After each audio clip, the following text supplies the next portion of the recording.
Hello बच्चों, मैं मिथिलेश आपका बायोलॉजी टीचर ट्रिकी बायोलॉजी से। आज हमारा इंग्लिश मीडियम वाले विद्यार्थी का प्रीवियस ईयर क्वेश्चन का पहले चैप्टर का सेकेंड डेज है, जिसमें जो रिमेनिंग क्वेश्चन हमारा था उसको आज सॉर्ट आउट करने वाले हैं। ध्यान दीजिएगा, ये बिहार बोर्ड के पूछे हुए क्वेश्चन है। इससे आपको एक आइडिया लगने वाला है कि आखिरकार बिहार बोर्ड में क्या पूछा जा रहा है। तो आप लोग तैयार हो जाइए फटाफट अपने पेपर के साथ, पेन पेपर के साथ, और जो चीज़ें आपको कंसेप्ट लगे कि कुछ नया है आप उसे ज़रूर लिख लीजिएगा। क्वेश्चन के साथ साथ कंसेप्ट भी डील होने वाले हैं। तो आइए सबसे पहले क्वेश्चन की तरफ चलते हैं। आज के क्लास का क्वेश्चन रहने वाला है, सबसे पहला क्वेश्चन है, हम पढ़ेंगे anemophily is pollination by. Means anemophily का मतलब क्या होता है? एनिमोफिली का मतलब होता है वाटर पॉलिनेशन। क्या नाम है इसका? Water pollination. वाटर पॉलिनेशन, अगर पॉलिनेशन वाटर के द्वारा होता है तो उसी सॉरी पॉलिनेशन बाय एनिमोफिली का मीन्स है, यहाँ से एनिमोफिली का मीन्स है एयर पॉलिनेशन। इसका मतलब क्या है? Air pollination. क्या नाम है इसका? इसका नाम होने वाला है एयर पॉलिनेशन। एयर पॉलिनेशन यानी अगर हम बात करें पॉलिनेशन किसके द्वारा होगा? एयर। तो क्या बताइए, इस एयर को आप विंड भी तो लिख सकते हैं। तो बताइए पॉलिनेशन बाय विंड हो रहा है, अगर हवा के द्वारा पॉलिनेशन हो रहा है उसी को क्या बोलेंगे? एनिमोफिली। याद करिए बच्चे कि एनिमोफिली के लिए फ्लावर का क्या एडेप्टेशन होता था? सर फ्लावर कलरफुल होना नहीं चाहिए, स्मॉल होता है जनरली। और इसके पॉलन ग्रेन्स कैसे होते हैं? तो इसके पॉलन ग्रेन स्मॉल होंगे, ड्राई होगा, लाइट वेटेड होंगे, ये सारे कैरेक्टरिस्टिक इसके होते हैं। नेक्स्ट क्वेश्चन की तरफ चलते हैं। अगला क्वेश्चन है, द ऑस्टेसाइकल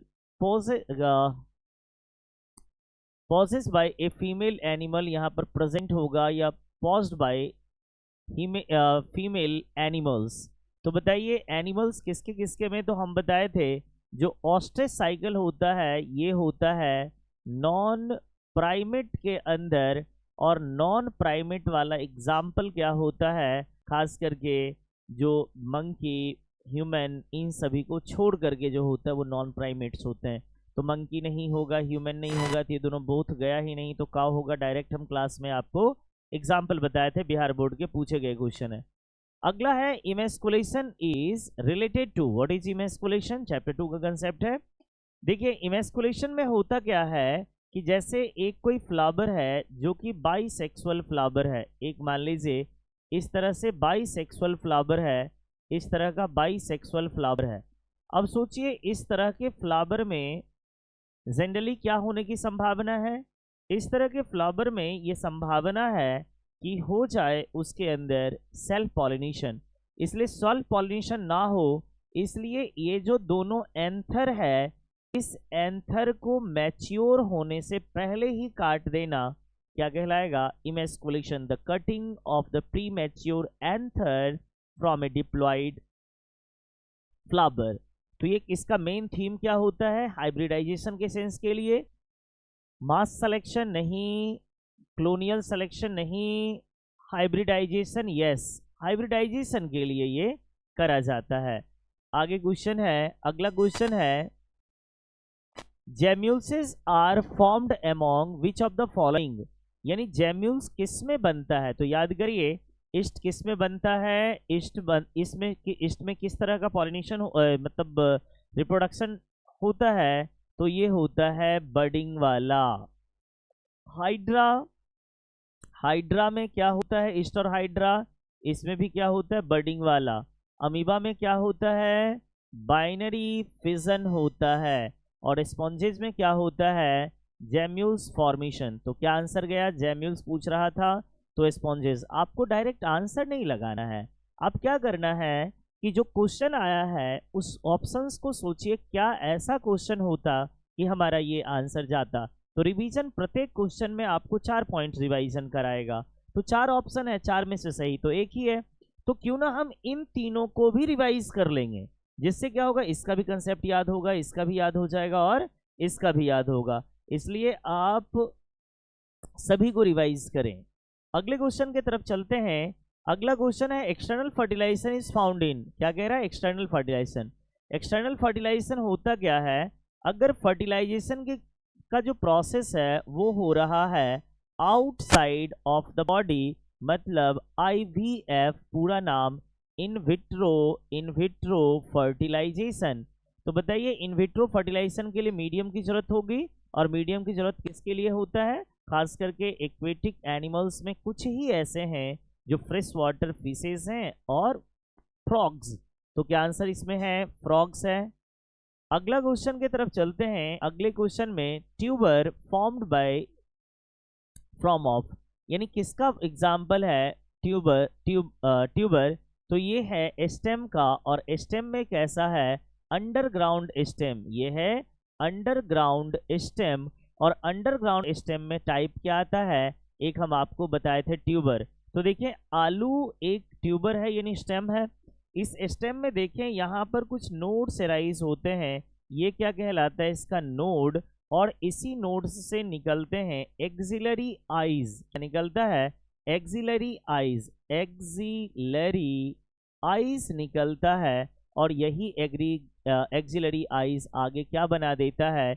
यही आगे न्यू प्लांट को फॉर्म कर लेता है। तो आपने क्या सीखा कि ट्यूबर किस में बनता है? पोटैटो में बनता है। और नोड किसकी पहचान है? स्टेम की पहचान है। तो रूट नहीं होगा।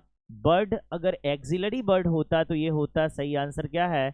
स्टेम। इसका और अच्छा आंसर रहता तो कौन सा स्टेम? Underground stem. अगले क्वेश्चन की तरफ चलते हैं। अगला है ईस्ट रिप्रोड्यूस्ड बाय। बस ईस्ट में क्या होता है?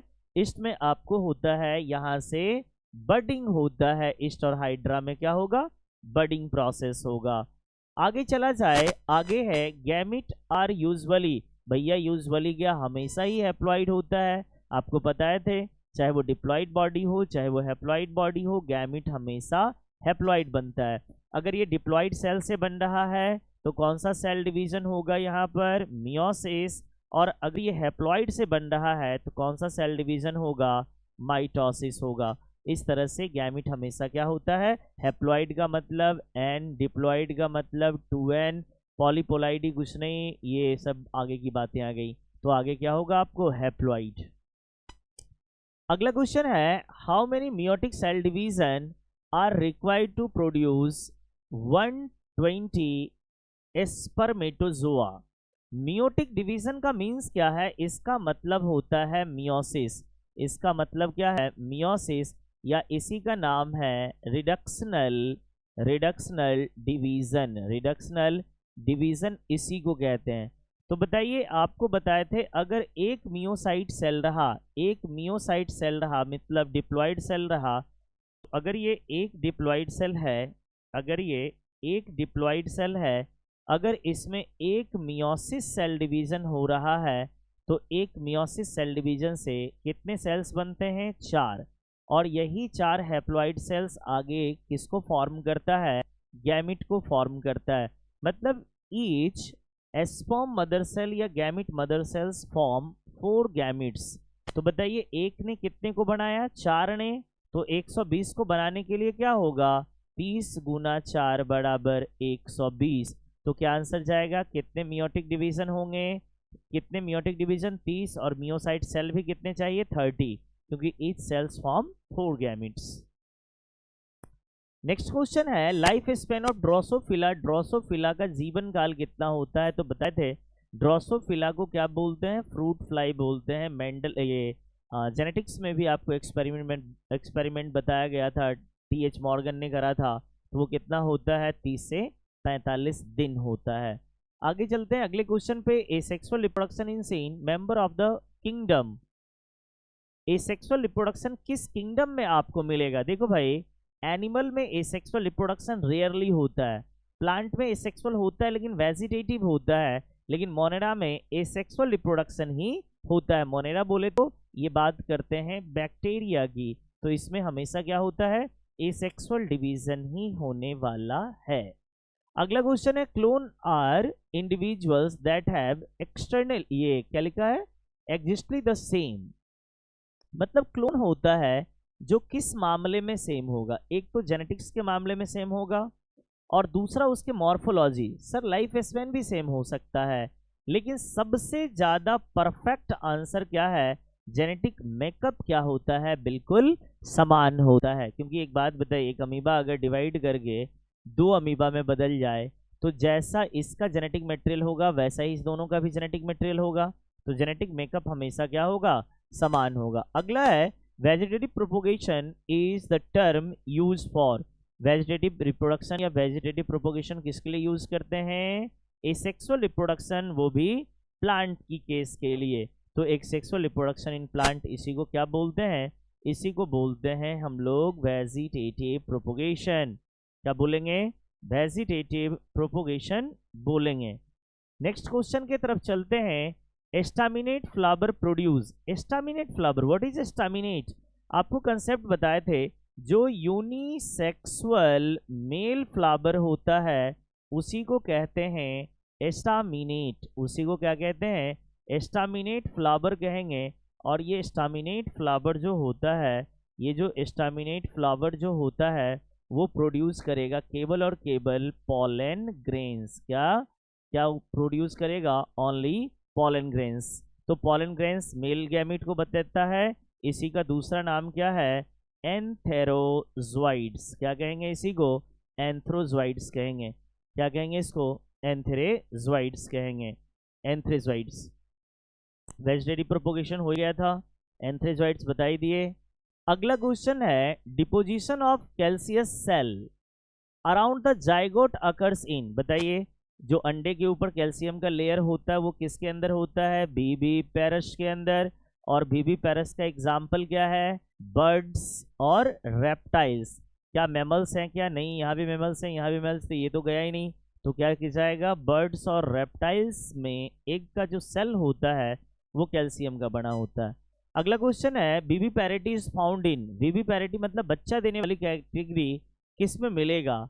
तो आप बताइए, बीबी पैरस बर्ड में तो एग देता है, फ्रॉग में एक्सटर्नल फर्टिलाइजेशन ही होता है जिसके कारण क्या बनता है, लार्वा बनता है। लिजार्ड एग देता है। और सार्क क्या है, सार्क है मैमल्स, यानी ये क्या है, बीबी पैरस है, सॉरी ओविपोरस है। तो क्या आंसर जाएगा, ये जाएगा सार्क। नेक्स्ट क्वेश्चन की तरफ चला जाए। When offspring formed by the single parents it is called, अगर ऑफस्प्रिंग एक पेरेंट से प्रोड्यूस होता है तो उसको क्या कहेंगे, ए सेक्सुअल। अगर when offspring is formed by the single parents is called, sexual नहीं कहेंगे तो बोथ नहीं जाएगा, ये कुछ होता ही नहीं। तो आंसर क्या गया, एसेक्सुअल रिप्रोडक्शन। नेक्स्ट पॉइंट चलते हैं। Which one of the diploid structure, sir ovum haploid है, ओवम कैसा हैप्लॉइड, इंडोस्पर्म ट्रिप्लॉइड है, जाइगोट डिप्लॉइड है। तो आंसर क्या जाएगा कि अगर डिप्लॉयड की बात कर रहे हैं तो ये जाइगोट हमारा सही आंसर जाने वाला है। अगला which is an example of non primate, sir non primate का मीन्स क्या है, जो अगर हम एग्जाम्पल की बात करें गाय भैंस कुत्ता बकरी इन सभी को बोले थे नॉन प्राइमेट, यानी जिसमें ऑस्ट्रिच साइकिल चलता है। ह्यूमन किसका एग्जाम्पल है, ये है आपका प्राइमेट का। रैट किसका है, ये है आपका नॉन प्राइमेट का। मंकी क्या है, ये आपका प्राइमेट का एग्जाम्पल है। एप्स क्या है, ये भी आपके प्राइमेट का एग्जाम्पल है। तो क्या पूछा इसने पूछा है कौन नॉन प्राइमेट है, तो आंसर क्या जाएगा, रैट नॉन प्राइमेट जाएगा। तो इस तरह से आप क्वेश्चन करें तो उसमें इंफॉर्मेशन इनपुट भी करें ताकि आपको पीछे वाली चीजें याद होती रहेंगी। अगला है question, fertilisation outside of the body, fertilisation अगर बॉडी के बाहर हो रहा है तो ऑब्वियसली है इसका एक्सटर्नल फर्टिलाइजेशन या इन विट्रो फर्टिलाइजेशन। तो क्या आंसर जाएगा, इन विट्रो। इन विट्रो का मतलब क्या है, इसका मतलब है एक्सटर्नल फर्टिलाइजेशन। इन विवो का मतलब क्या है, इंटरनल फर्टिलाइजेशन। तो क्या होगा, in vitro fertilisation. Next question है the process of formation of gametes is called, gametes का बनना क्या है, ऑब्वियसली है गैमिटोजेनेसिस। आपको हम बताए थे अगर रिप्रोडक्शन की बात करें तो सेक्सुअल जो रिप्रोडक्शन होता है, सेक्सुअल रिप्रोडक्शन होता है, इसको 3 स्टेज में बांटे थे।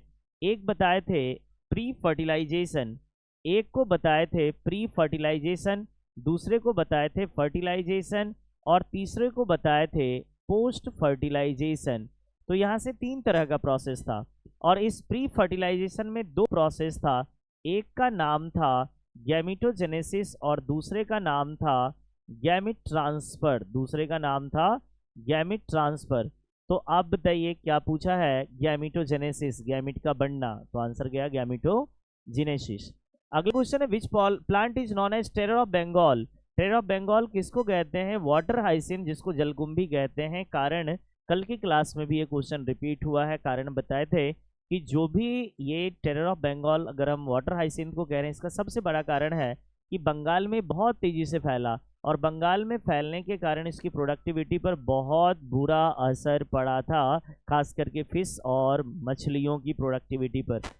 अगला क्वेश्चन है when two gametes are similar, अगर दो गैमिट सेम साइज के होंगे तो इसका नाम देंगे आइसोगेमस या होमोगैमिट्स। क्या नाम देंगे, आइसोगेमस, आइसोगेमिट्स या होमोगैमिट्स। तो आंसर क्या जाएगा हमारा, आंसर हमारा गया, यहाँ पर मिस्टेक है, यहाँ पर है when the two gametes are similar. Similar होगा तो हेट्रो कभी नहीं होगा, होमोगैमिट्स या आइसोगैमिट्स, यानी डी नंबर ऑप्शन में हमारा होगा B and C. B and C बच्चे यहाँ करेक्ट कर लेंगे, बी एंड सी, हमारा आंसर क्या जाएगा, डी गया है। आगे चला जाए, अगला क्वेश्चन है ovary is changed into dash after fertilisation.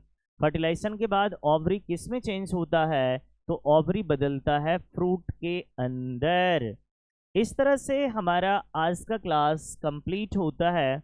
फिर वापस मिलते हैं हम अगले चैप्टर के पीवाईक्यू के साथ। कुछ बच्चे का कमेंट देख रहे थे, तो कुछ बच्चों का कहना था कि सर हम बाहर से लाइव जुड़ते हैं या बाहर से आपकी वीडियो देखते हैं, तो मुझे थोड़ी सी कंसेप्ट की भी ज़रूरत है। तो बच्चे, ऐसे बच्चे जिन्हें लग रहा है कुछ नया कंसेप्ट हमें सीखना है, तो मैं अगले क्लास में आपको अपने इसमें पर्सनल जो व्हाट्सएप चैनल है उसको मैं डाल दूंगा, और हमें आप पर्सनली मैसेज कर सकते हैं या यूट्यूब पे कनेक्ट कर सकते हैं हमें, जो भी आपको डाउट हो। तब तक के लिए धन्यवाद, मिलते हैं अगले क्लास में, बाय बाय।